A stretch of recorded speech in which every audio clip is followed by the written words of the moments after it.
देखिए, पहली खबर जो है वो आज चौंकाने वाली है।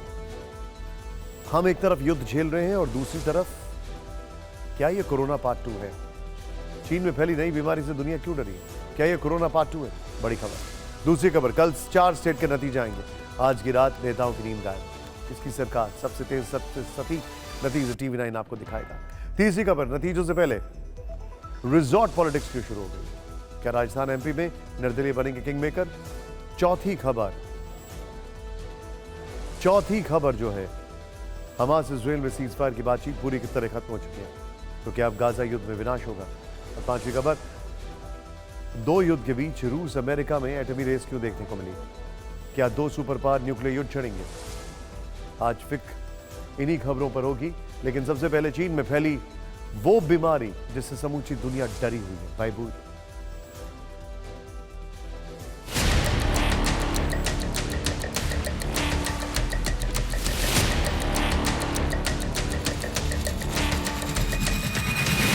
कोरोना के बाद चीन के नए वायरस से हड़कंप। दुनिया में तेजी से फैलता रहस्यमयी निमोनिया।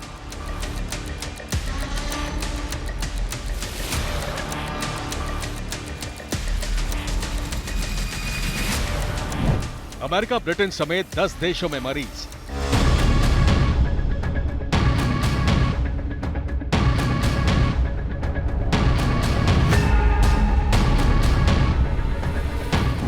भारत समेत 6 देशों में चीनी वायरस पर अलर्ट।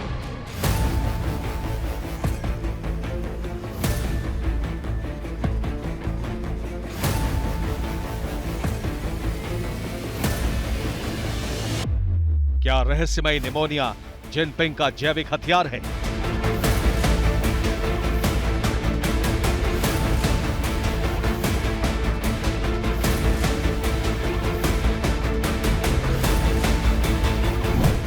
WHO से दोबारा सच छिपा रहा चीन।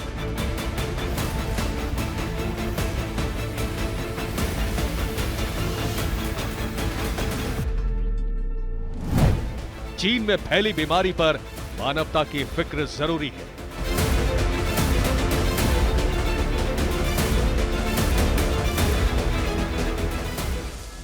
समूचे विश्व पर कोरोना जैसी जानलेवा बीमारी का खतरा फिर से मंडरा है।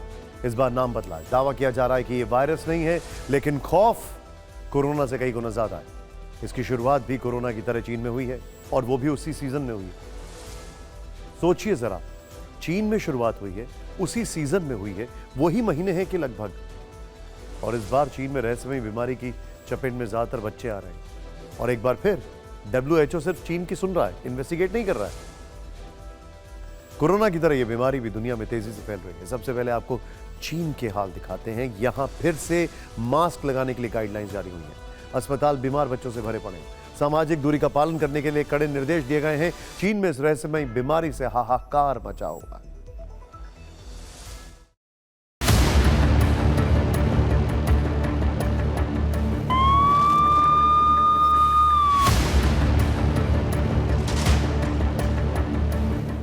चीन में फिर से कोरोना वायरस जैसे हालात पैदा हो गए हैं। क्या बीजिंग, क्या शंघाई, करीब करीब पूरे चीन के अस्पतालों में मेडिकल इमरजेंसी जैसे हालात हैं। इस रहस्यमयी बीमारी की चपेट में सबसे ज्यादा छोटे बच्चे आ रहे हैं। हर दिन हजारों की संख्या में मासूम चीन के अस्पतालों में भर्ती हो रहे हैं, जिसके चलते चीन के अस्पतालों में बेड की भी कमी होने लगी है। इस बीमारी को व्हाइट लंग नाम दिया गया है। इसका पहला लक्षण यह है कि पीड़ित को लगातार खांसी आती है, गले में दर्द या खराश, बुखार, फेफड़े में सूजन और सांस नली में सूजन की शिकायत महसूस होती है। कहा जा रहा है कि कोरोना की तरह चीन इस बीमारी का सच भी दुनिया से छिपा रहा है। ये जानकारी देने से पहले बीजिंग का हाल बताते हैं। ग्लोबल टाइम्स की रिपोर्ट के मुताबिक अकेले बीजिंग के चिल्ड्रन अस्पताल में हर दिन करीब 10,000 बच्चे इलाज के लिए लाए जा रहे हैं। 2 महीने के भीतर यह संख्या काफी तेजी से बढ़ी है। बीजिंग अस्पताल ने निमोनिया के रोगियों के लिए बेड की संख्या में करीब 41% की वृद्धि की है। विजिटिंग डॉक्टरों की संख्या में 86% की बढ़ोतरी हुई है।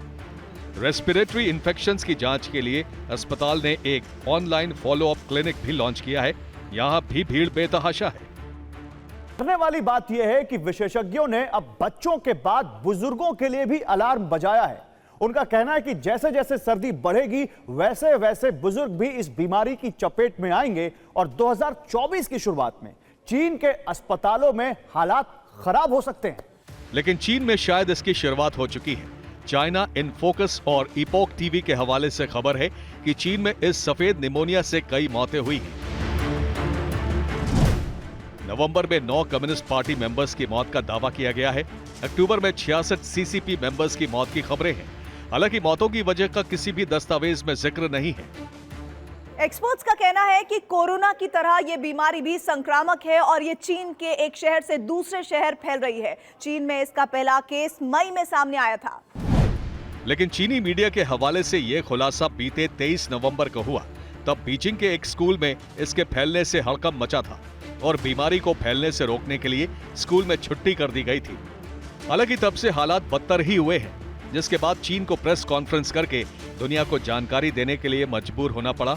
हालांकि चीन कोरोना की तरह इससे जुड़ा सच भी छिपा रहा है, क्योंकि WHO कई बार चीन सरकार से इस बीमारी से संबंधित डेटा शेयर करने को कह चुका है। लेकिन चीनी अधिकारियों में WHO की इस मांग पर सन्नाटा है। सोचिए जरा आप, अमेरिका के 11 स्टेट्स में इस बीमारी के लक्षण हैं। इटली में, इंग्लैंड में, फ्रांस में इस बीमारी के लक्षण दिखाई दे रहे हैं। ताइवान हाई अलर्ट पर है, इंडोनेशिया हाई अलर्ट पर है, भारत भी अलर्ट पर है। यह बीमारी ऐसा क्यों बड़ा खौफ लेकर आ रही है? चीन में कई लोगों की मौत हुई है ऐसा कहा जा रहा है। चीन ऑफिशियली कुछ नहीं बोल रहा है, लेकिन एक यूट्यूब चैनल जो है वो कह रहा है कि वो वजह यही बीमारी है, और वो भी चीनी सरकार जिस पार्टी से बनी है उसी पार्टी के लोग, कई लोग मारे गए, ऐसा कहा जा रहा है। लंबे वक्त तक कोरोना लॉकडाउन के बाद के रहने के बाद अगस्त में चीन में सभी तरह की पाबंदियां हटा दी गई थी और अक्टूबर में चीन में बीमारी तेजी से फैलने लगी। चीन के स्वास्थ्य विभाग का कहना है कि यह सामान्य निमोनिया ही है, नई बीमारी या दूसरे किस्म के बैक्टीरिया का वायरस का संक्रमण नहीं है।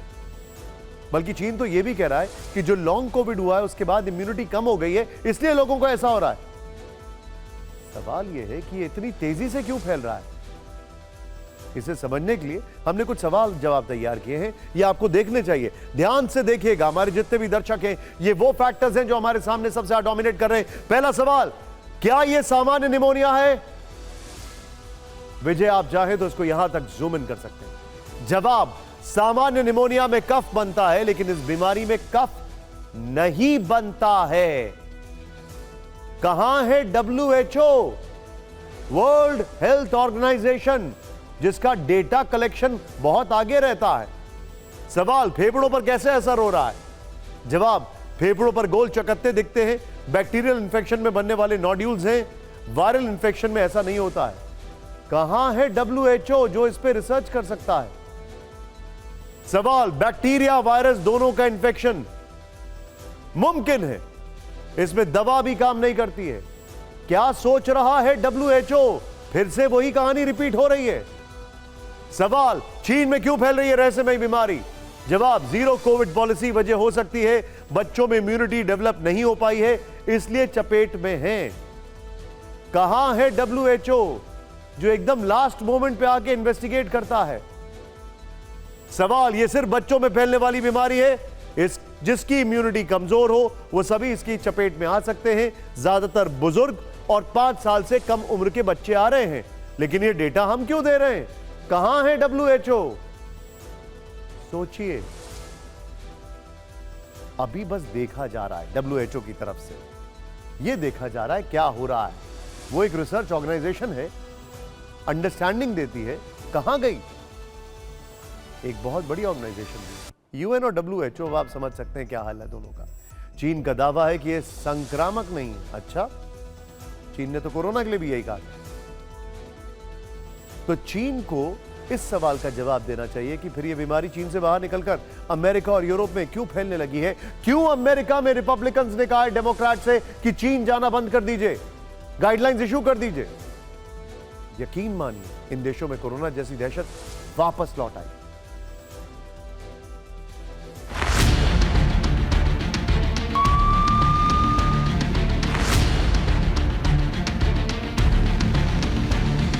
चीन का दावा है कि ये संक्रामक बीमारी नहीं है, तो सवाल है फिर America, Canada, Britain, France, Italy समेत 10 देशों में ये चाइनीज निमोनिया कोरोना की तरह पैर क्यों पसार रहा है?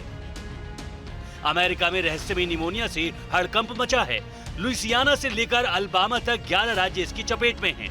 दक्षिण पूर्व और पश्चिमी प्रांतों में कई केस सामने आए हैं। इसके बाद सेंटर्स फॉर डिजीज कंट्रोल ने पूरे अमेरिका में अलर्ट जारी किया है। अमेरिका में खौफ का आलम यह है कि यहां चीन की यात्रा पर रोक लगाने की मांग भी उठने लगी है। अमेरिका के 5 सांसदों ने बाइडेन प्रशासन से ट्रैवल बैन की मांग की है। ये मांग रिपब्लिकन सीनेटर्स की ओर से उठाई गई है। इसके लिए बाइडेन प्रशासन को 5 सांसदों ने बाकायदा पत्र लिखा है। नए किस्म के चीनी खतरे की जानकारी जुटाने की अपील की है। चिट्ठी लिखकर WHO की कार्रवाई का इंतजार न करने की गुजारिश की है। अमेरिका से लगा हुआ देश है कनाडा। यहाँ भी इस रहस्यमयी बीमारी ने दस्तक दी। कनाडा के कैलगरी में सफेद निमोनिया के 4 केस सामने आए हैं। इसके बाद कनाडा का स्वास्थ्य विभाग अलर्ट है। ब्रिटेन के बच्चों में निमोनिया के मामले तेजी से बढ़े हैं। अस्पताल में मरीजों की संख्या पहले से कहीं अधिक है। फ्रांस में भी रहस्यमय निमोनिया के केस आए हैं। अस्पतालों के बाहर जांच कराने वालों की लंबी कतार है। यहाँ एक हफ्ते में निमोनिया के मामले 36% तक बढ़ चुके हैं और इटली में भी चाइनीज निमोनिया के 2 मामले सामने आए हैं। नीदरलैंड्स और डेनमार्क में भी निमोनिया के मामले बढ़े हैं। इसके बाद WHO और CDC अलर्ट हैं। WHO ने तो बाकायदा UK और यूरोप को लेकर सतर्कता बढ़ा दी है। मैं आपसे एक छोटा सा एग्जाम्पल देता हूं। जब कोरोना आया था तो चाइना ने डेटा शेयर नहीं किया था। दुनिया को पता नहीं था ये क्या आ रहा है। याद है आपको? अभी ये बीमारी आई है, चाइना क्या डेटा शेयर कर रहा है? सिर्फ मैसेजिंग पे काम चलता है कि नहीं ऐसा कुछ नहीं, ऐसा नहीं, और वो मान भी जाते हैं। कौन? WHO।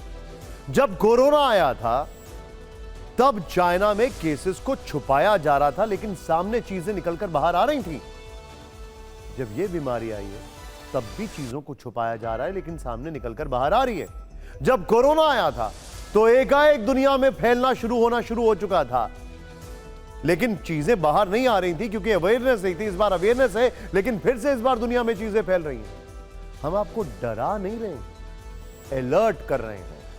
कोरोना की तरह यह सफेद निमोनिया भी दुनिया में दहशत का दूसरा नाम बन चुका है। 10 देशों में फैल चुका है। 6 देश अलर्ट में हैं। ये 6 देश हैं: Bharat, Nepal, Taiwan, Vietnam, Indonesia, Thailand.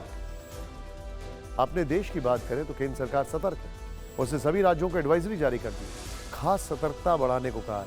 अस्पताल में फ्लू के लिए दवाएं और टीके, मेडिकल ऑक्सीजन, एंटीबायोटिक दवाओं, व्यक्तिगत सुरक्षा के उपकरण, टेस्टिंग किट, ऑक्सीजन प्लांट और वेंटिलेटर की पर्याप्त उपलब्धता और अन्य जरूरी उपाय होने के निर्देश जारी हुए। लेकिन समझना यह भी चाहिए कि जिस तरह से यह बीमारी पूरी दुनिया में फैल रही है, क्या यह कोरोना पार्ट 2 हो सकती है? एक्सपर्ट इससे इनकार नहीं कर रहे। और कोरोना काल में जो मरीज गंभीर हालत में पहुंचे थे, उन्हें सबसे ज्यादा खतरा है, क्योंकि उनके फेफड़े पहले से कमजोर हो चुके हैं और यह सफेद निमोनिया सीधे फेफड़ों पर अटैक करता है। और एक बात और, क्या इसे चीनी साजिश मानना चाहिए? चीन ने कोरोना को शुरुआत में सामान्य निमोनिया बताया, इसे भी वो सामान्य निमोनिया बता रहा है। और एक और बड़ा फैक्टर जो हम सबके सामने है और उसको कोई इग्नोर नहीं कर सकता है, वो फैक्टर ये है कि आज की तारीख में अगर लोग चीन जाके वापस लौट रहे हैं तो कितनी एयरपोर्ट्स पर स्कैनिंग हो रही है। और इस बीमारी के बारे में ऐसा कौन सा डेटा है जो बताता है कि यह व्यक्ति जो है, इसको वो बीमारी संक्रमित कर चुकी है और इस व्यक्ति को उसने संक्रमित नहीं किया है? कौन देगा वो डेटा? फिर क्या किया जाएगा? तो क्या रिपब्लिकन सही है अमेरिका में, जिन्होंने डेमोक्रेट से कहा कि सीधे चीन जाने पर पाबंदी लगा दो? चीन के बाद भारत में 4 राज्यों में आने वाले नतीजों की खबर करते हैं। अब से ठीक 10 घंटे बाद विधानसभा चुनाव में परिणाम शुरू हो जाएंगे। तैयार हैं आप? क्योंकि तैयार हैं हम। ये 4 राज्य हैं: राजस्थान, मध्य प्रदेश, छत्तीसगढ़ और तेलंगाना, जहां पर बहुत जबरदस्त वोटिंग हुई। महिलाओं ने बहुत बढ़ चढ़कर वोट डाला। मिजोरम के नतीजे 4 दिसंबर यानी सोमवार को आएंगे, क्योंकि संडे का दिन उनका सर्विसेज का दिन होता है, मतलब इसलिए फॉर द रिलीजियस कॉज इसको पोस्टपोन कर दिया गया। दोनों ही दिन आप TV9 भारतवर्ष पर सबसे सटीक, सबसे तेज और विश्वसनीय नतीजे देखेंगे। बस 10 घंटे बाद 4 राज्यों के नतीजे आने वाले। सुबह से जैसे जैसे नतीजे आने लगेंगे वैसे वैसे तस्वीर साफ होती चली जाएगी। हम आपको एक राज्य की हलचल बताने वाले हैं। राजस्थान और मध्य प्रदेश में सियासी पारा सबसे ज्यादा चढ़ा हुआ। महिलाओं ने बढ़ चढ़कर वोट किया है वहां कांग्रेस सरकार बनाएगी या फिर बीजेपी बाजी मार ले जाएगी। यहां पर पुरुषों ने भी बढ़ चढ़कर वोट किया है। कल ही छत्तीसगढ़ और तेलंगाना के रिजल्ट भी आने वाले। वहां किसकी ताजपोशी होगी, सबका सटीक विश्लेषण होगा। लेकिन नतीजों से पहले हलचल तेज है। बड़े नेताओं का टेंपल रन शुरू हो चुका है। साथ ही निर्दलियों और बागियों का मान मनोबल भी चल रहा है। हम सबसे पहले आपको राजस्थान का सीन बताते हैं, जहां पर कहा यह जाता है करीब 31 सीटों पर बागी फैक्टर हो सकता है।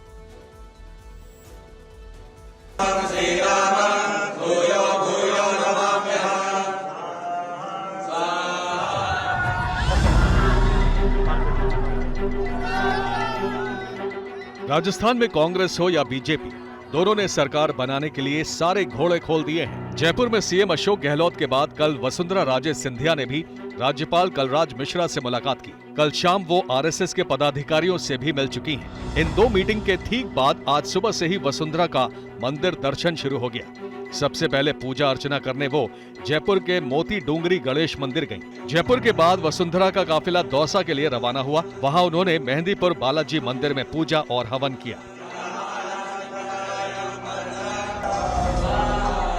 अब आपके मन में सवाल होगा, जिस वसुंधरा राजे की धमक प्रचार के दौरान उतनी नहीं दिखी, जिससे उनके समर्थक नाराज भी हो गए थे, वो वसुंधरा राजे सिंधिया अचानक क्यों एक्टिव हो गई? माना जा रहा है कि बीजेपी ने अब वसुंधरा को आगे कर दिया है। सरकार बनाने के लिए उनको फ्री हैंड मिल चुका है, इसलिए वो खुद बागियों से संपर्क साध रही हैं। इनमें वसुंधरा के करीबी और सांचौर से बागी जीवाराम चौधरी भी हैं। दोनों की बातचीत का वीडियो वायरल भी हो चुका है। सांचौर में हूँ मैम, सांचौर में। तो आ रहे हैं, जयपुर आ रहे हैं, जयपुर 3 तारीख को सर्टिफिकेट लेके आवे ना मैम। छोटवाड़ा सीट के बागी उम्मीदवार आशु सिंह सुरपुरा का दावा है कि उनको बीजेपी के साथ कांग्रेस के भी फोन आ चुके हैं। वसुंधरा के करीबी आशु सिंह राज्यवर्धन सिंह राठौड़ के सामने मैदान में हैं। उनका कहना है वसुंधरा को कमान देने में बीजेपी ने देर कर दी। फोन सभी से आ रहे हैं, बिल्कुल आ रहे हैं फोन, संपर्क भी कर रहे हैं। और कल के फैसले पे है कि जनता ने क्या फैसला सुनाया है, उसके बाद फिर दोबारा जनता का फैसला सुन के निर्णय करेंगे। सूत्रों के मुताबिक बीजेपी ने वसुंधरा के साथ सतीश पूनिया और राजेंद्र राठौड़ को भी मोर्चे पर उतार दिया है।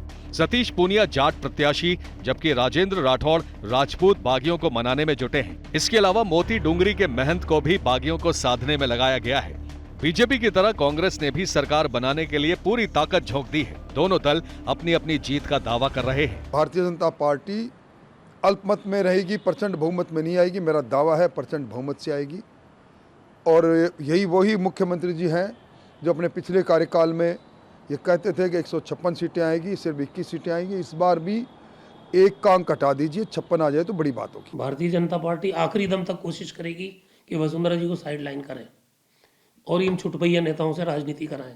तो इसी में बीजेपी का नुकसान होगा। ग्राउंड रियलिटी, हमने चुनाव लड़ा है, ग्राउंड रियलिटी कांग्रेस के पक्ष में है और हमें विश्वास है कि हम सरकार बनाएंगे। दावे चाहे जो भी हो, लेकिन सियासी गलियारों में ऐसी अटकलें हैं कि इस बार राजस्थान में सरकार बनाने में बागियों और निर्दलियों की बड़ी भूमिका होने वाली है। इसीलिए चाहे कांग्रेस हो या बीजेपी, दोनों दल निर्दलीय विधायकों से संपर्क साध रहे हैं। वसुंधरा अपने समर्थकों को जयपुर बुला रही है। वो लगातार बीजेपी प्रत्याशियों और अन्य नेताओं के साथ मिल रही हैं। दरअसल मतगणना से पहले वो जो एग्जिट पोल है उसकी वजह से सियासी हलचल तेज हो गई है। जो जहां मजबूत है उनको फोन घुमाया जा रहा है। ऐसी चर्चा है कि इस बार निर्दलीय और अन्य छोटे दलों का राजस्थान में सरकार बनाने में दबदबा रह सकता है।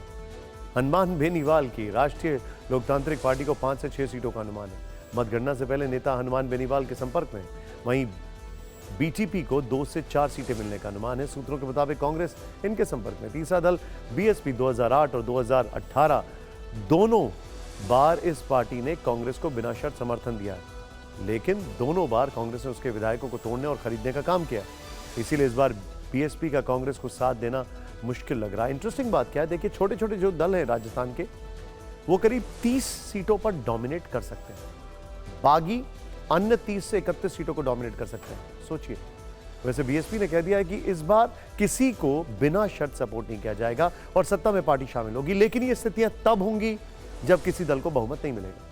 अभी अंतिम नतीजे आने बाकी है, लेकिन एग्जिट पोल से हलचल तेज हो चुकी है, इसीलिए परिणाम से पहले ऐसे किसी भी हालात से निपटने की तैयारी शुरू हो गई है। 5 राज्यों के एग्जिट पोल के उलझे आंकड़ों से सभी सियासी दलों के दिल की धड़कनें बढ़ गई हैं। नजदीकी मुकाबले की आशंका के बीच इन दलों ने अभी से बाड़ेबंदी शुरू कर दी है। खासतौर से कांग्रेस पहले की घटनाओं से सीख लेते हुए ज्यादा सतर्क है। रिजल्ट से पहले ये रिसॉर्ट पॉलिटिक्स है क्या?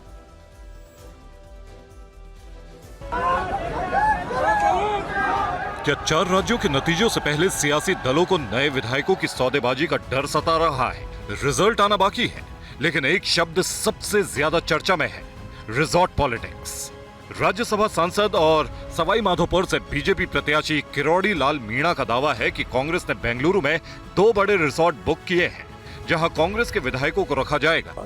कांग्रेस में बड़े प्रमुख लोगों से भी मेरे संबंध, उन्होंने उसको तायद किया था कि 2 बड़े रिसॉर्ट इनको फिर बंदी बनाया जाएगा और वही नौटंकी की जाएगी हॉर्स ट्रेडिंग की, जो 5 साल तक गहलोत साहब करते आए। मध्य प्रदेश में भी विधायकों को जीत के बाद तुरंत भोपाल तलब किया गया है। सूत्रों के मुताबिक कांग्रेस ने सभी प्रत्याशियों को क्रिकेट मैच के बहाने रायपुर बुलाया है। छत्तीसगढ़ के जीते प्रत्याशियों को बेंगलुरु भेजने की तैयारी है। इसके लिए 2 चार्टर्ड प्लेन बुक कराए गए हैं। अपने विधायकों पर भरोसा नहीं है, जिनको हमने टिकट दी तो उसको उठाकर भागेंगे कि कोई मेरे ख्याल अच्छी बात नहीं है। हालांकि छत्तीसगढ़ के एग्जिट पोल में कांग्रेस सरकार बनाती दिख रही है, लेकिन फिर भी वो अपनी तरफ से ज्यादा अलर्ट है। हॉर्स ट्रेडिंग रोकने के लिए कांग्रेस अब तक अपने सबसे बड़े संकट मोचक डीके शिव कुमार पर भरोसा करती रही है। राजस्थान से लेकर महाराष्ट्र और कर्नाटक तक हुई जोड़ तोड़ की सियासत में हर जगह वो सक्रिय नजर आए थे। चर्चा है कि पार्टी ने इस बार भी कर्नाटक के डिप्टी सीएम शिव कुमार पर ही भरोसा जताया है। We are hoping for the best, good result, for the change and for the stronger India. खबरों के मुताबिक अगर बहुमत आया तब रिसॉर्ट की जरूरत ना पड़े, लेकिन अगर मुकाबला कांटे का रहा तो फिर बेंगलुरु विधायकों का ठिकाना बनेगा। सूत्रों के मुताबिक इसलिए शिव कुमार को अभी से एक्टिव कर दिया गया है। अब आपको एक और रोचक बात बताते हैं। 2018 में रिबेल्स के चलते कांग्रेस को 7 सीटों पर नुकसान पहुंचा था और बीजेपी को 5। सवाल है कि ऐसा क्यों कहा जा रहा है कि जीतने के बाद प्रत्याशी भोपाल पहुंचे या जयपुर पहुंचे? क्या नतीजों से पहले खरीद फरोख्त का डर है? मैंने जो आंकड़ा आपको बताया था वो मध्य प्रदेश का था, वैसे लगता तो यही है। चुनावी संग्राम के बाद खबर इजराइल और गाजा के बीच जंगी कोहराम की, जहां से बड़ी खबर आ रही है। खान यूनिस में फिर इजराइल की भीषण एयर स्ट्राइक हुई है। ब्रेक करिए इस वक्त की बड़ी खबर। खान यूनिस के हमद शहर में आईडीएफ की बमबारी, आईडीएफ के रेजिडेंशियल टावर्स हिट करने का आरोप। ये देखिए, आईडीएफ के रेजिडेंशियल टावर्स पे अटैक किया है और जिस तरीके से धुआं निकल रहा है उससे साफ दिखाई दे रहा है कि टनल्स के साथ साथ पूरे इलाके को उड़ा दिया। इस सब के बीच में एक और बड़ी खबर आ रही है। इजरायली हमलों में तबाह हुआ हमद शहर का इलाका। बहुत बहुत ज्यादा खतरनाक विजुअल्स हैं, ये देखिए जरा। इजरायली स्ट्राइक के बाद का वीडियो आया सामने, ये देखिए तबाही का मंजर। हमले में कई रेजिडेंशियल इलाके जो हैं वो बर्बाद हो गए, ये देखिए जरा, पूरी तरह बर्बाद। और इसको लेकर खुद बकायदा डिफेंस मिनिस्ट्री की तरफ से इजराइल की कहा गया कि हम उन इलाकों में अटैक करेंगे जहां हमने अभी तक नहीं किया था। इस सब के बीच में एक और बड़ी खबर आपको बता दें। सीजफायर टूटने के बाद इजराइल हमास के बीच युद्ध का जो दूसरा दौर शुरू हुआ वो पहले से ज्यादा विध्वंसक और पहले से कहीं ज्यादा आक्रामक है। आईडीएफ ने बीते 24 घंटे में गाजा के अंदर ताबड़तोड़ स्ट्राइक की है। हमास के 200 ठिकानों पर बमबारी की है। 150 से ज्यादा अंडरग्राउंड टनल्स को तबाह किया है। 178 लड़ाके मारने का दावा किया है।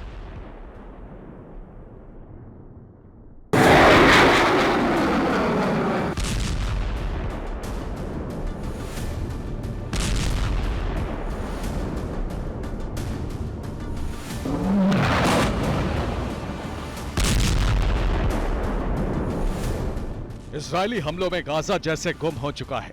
एक बार फिर जमीन और आसमान से एक साथ हजारों टन बारूद बरस रहा है।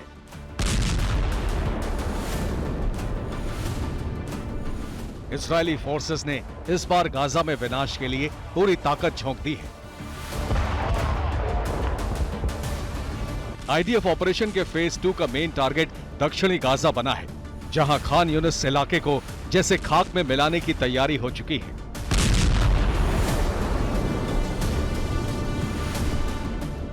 बीते 24 घंटों में खान यूनिस के इलाके में इजरायली फोर्सेस की तरफ से ताबड़तोड़ अटैक हुए हैं। हमास के ठिकानों पर भीषण बमबारी की गई है। खान यूनिस का आसमान आईडीएफ के विध्वंसक हमलों की गवाही दे रहा है। चुन चुनकर हमास के ठिकानों को टारगेट किया गया है।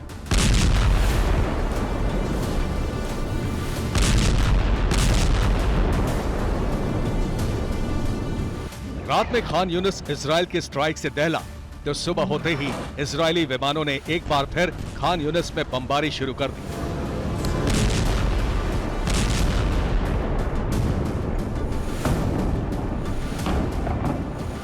आईडीएफ ने खान यूनिस में पिन पॉइंट अटैक किए हैं। हमास की सुरंग के एंट्री पॉइंट को नेस्तनाबूद किया है। हमले में हमास का कमांड सेंटर और हथियार डिपो उड़ाया गया है।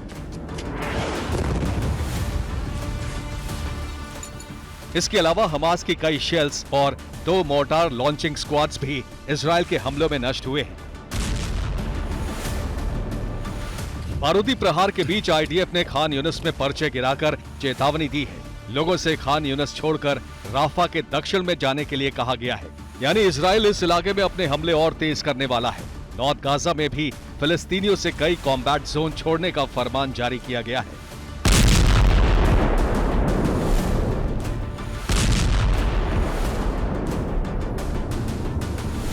बीते 24 घंटों में जो अटैक हुए हैं उसमें हमास के 200 ठिकाने, 150 अंडरग्राउंड टनल और 178 लड़ाकों के मारे जाने का दावा किया गया है। युद्ध के दूसरे राउंड में इजरायल का आक्रामक अंदाज बता रहा है कि वो इस बार हमास का खात्मा करके ही दम लेगा।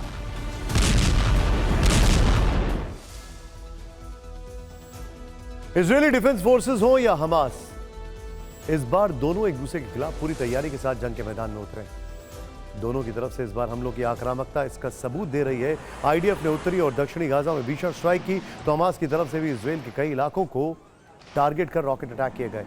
हमास इस बार 2 तरफा हमले की रणनीति अपना रहा है। वो दक्षिण और पश्चिम दोनों दिशाओं से इजरायल को निशाना बना रहा है।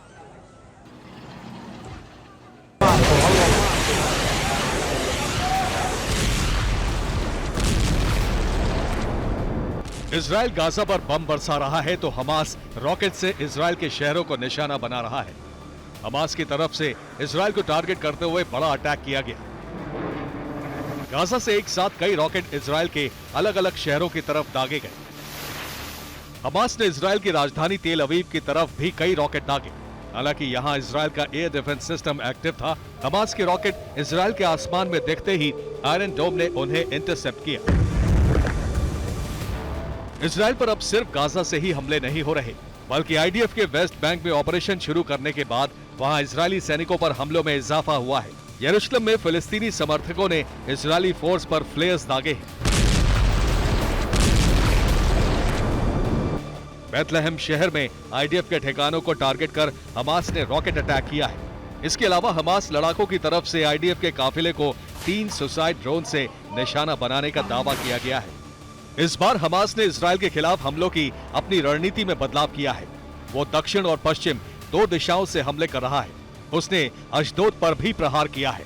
इस बीच फाइनेंशियल टाइम्स की एक रिपोर्ट सामने आई है जिसमें दावा किया गया है कि 2024 में भी जारी रहेगा ग्राउंड ऑपरेशन। साल भर से भी ज्यादा चल सकता है गाजा युद्ध। टनल नेटवर्क को खत्म करना आईडीएफ का टारगेट है। हमास के विदेशी नेटवर्क को खत्म करने का टारगेट रखा गया है।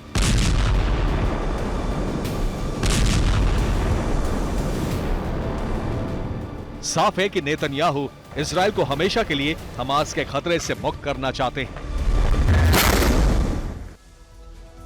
इजरायल ने हमास को जड़ से खत्म करने का प्लान तैयार किया। दुनिया भर में हमास के नेताओं को चुन चुनकर मारने की रणनीति बनाई है। इजरायली पीएम बेंजामिन नेतन्याहू ने खुफिया एजेंसी मोसाद को इसकी जिम्मेदारी दी है। मोसाद की टारगेट लिस्ट में हमास के 3 टॉप लीडर्स शामिल हैं। तस्वीरें देखते जाइए और ये पूरी खबर ध्यान से देखिएगा।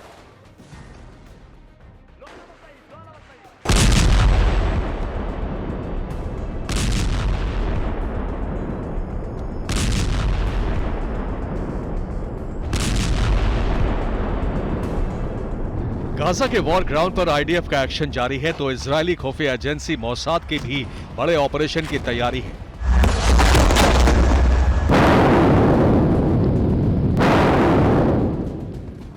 इजराइल इस बार ना हमास को छोड़ेगा और ना ही हमास के लीडर्स को बख्शेगा। हमास का पूरी तरह खात्मा ही नेतन्याहू का प्रण है। इजरायली पीएम नेतन्याहू की तरफ से ऑर्डर जारी हो चुके हैं। अमेरिकी अखबार द वॉल स्ट्रीट जर्नल की रिपोर्ट के मुताबिक इजराइल ने हमास के टॉप लीडर्स को टारगेट करने का प्लान तैयार किया है। इजराइल दुनिया भर में हमास के नेताओं को चुन चुन कर मारेगा।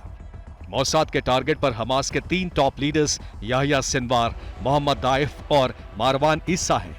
नेतन्याहू ने कहा है कि चाहे कहीं भी छिपे हो, खोज कर मारेंगे। इसके लिए मिडिल ईस्ट के देशों कतर, तुर्की और लेबनान में मोसाद का एक्शन हो सकता है। इस बीच खबर यह है कि आईडीएफ इस जंग में अब आर्टिफिशियल इंटेलिजेंस का सहारा ले रही है। एआई तकनीक के जरिए हमास के लड़ाकों की सटीक जानकारी को इकट्ठा करना, जानकारी मिलने के बाद उनके ठिकानों को चुनकर उस पर बमबारी करने के लिए भी इसी तकनीक का सहारा लिया जा रहा है। अलग अलग लोकेशन पर हमले के लिए अलग अलग बमों का भी इस्तेमाल किया जा रहा है।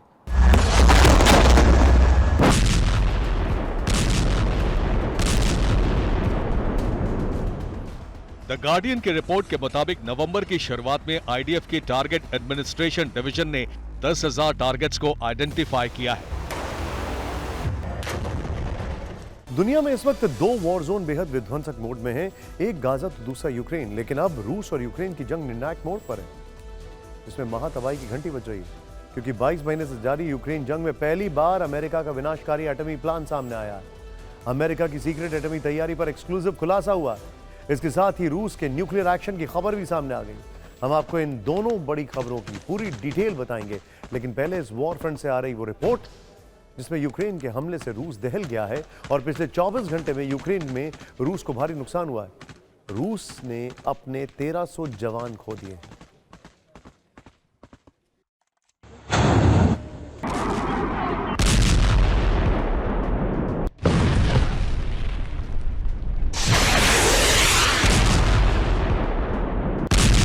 ये दिल दहलाने वाला धमाका और ये आसमान तक उठती आग की लपटें। तस्वीर रूस के सेंट पीटर्सबर्ग की। खबर है कि यहां ऐसे धमाके की आवाज और आग की लपटें कई घंटे तक दिखती रही। पहले खबर आई कि सेंट पीटर्सबर्ग में केमिकल सिलेंडर में धमाका हुआ। सिलेंडर में धमाके से पूरे इलाके में दहशत फैल गई, लेकिन कुछ ही देर में धमाके के पीछे साजिश की आशंका भी जताई गई। आनन फानन में जांच एजेंसियां घटना स्थल पर पहुंची।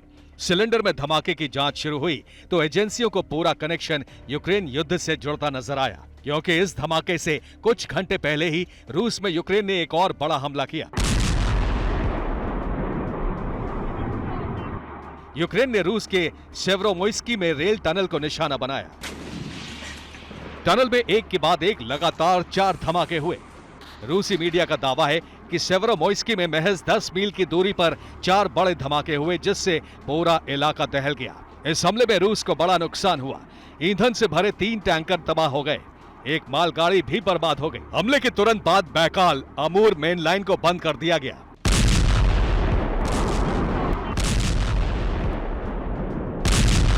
अब इस हमले से रूस हैरान है, क्योंकि यूक्रेन की आर्मी अब तक लगातार सीमा से सटे रूसी इलाकों में ड्रोन से हमला कर सरकारी इमारतों को निशाना बना रही थी। लेकिन अब यूक्रेन ने रूस के अंदर बड़े इंफ्रास्ट्रक्चर को टारगेट करना शुरू कर दिया है। रिपोर्ट के मुताबिक रेल टनल में हुए ब्लास्ट में यूक्रेनी इंटेलिजेंस का हाथ है।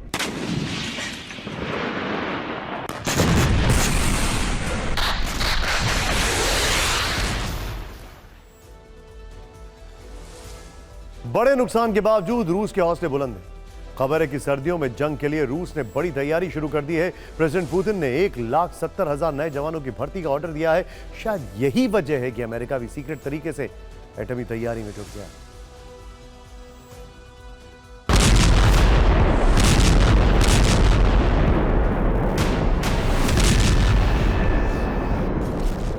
पहला और दूसरा विश्व युद्ध यूरोप से शुरू हुआ, तो क्या तीसरे विश्व युद्ध की चिंगारी भी यूरोप से ही फूटने वाली है? ये सवाल हम इसलिए पूछ रहे हैं कि गाजा और यूक्रेन युद्ध के बीच दुनिया के शक्ति संतुलन का पलड़ा अपनी तरफ झुकाने में जुटे अमेरिका ने अब वर्चस्व का युद्ध शुरू कर दिया है। वो भी सीक्रेट एटमी प्लान से। इसका खुलासा भी पहली बार हुआ है। अमेरिका की एटमी तैयारी का सीक्रेट प्लान सामने आ गया है, जिसमें न्यूक्लियर मिसाइलों को लेकर बड़ी स्ट्रैटेजी बनाई गई है। अमेरिका सैकड़ों न्यूक्लियर मिसाइलों पर तेजी से काम कर रहा है, नई डिजाइन के साथ एडवांस्ड न्यूक्लियर हथियार बना रहा है। इस सीक्रेट मिशन के लिए अमेरिका पहले ही चरण में $100 अरब खर्च कर रहा है, जिसकी मंजूरी 13 साल पहले अमेरिकी संसद से 2010 में ही मिल गई थी।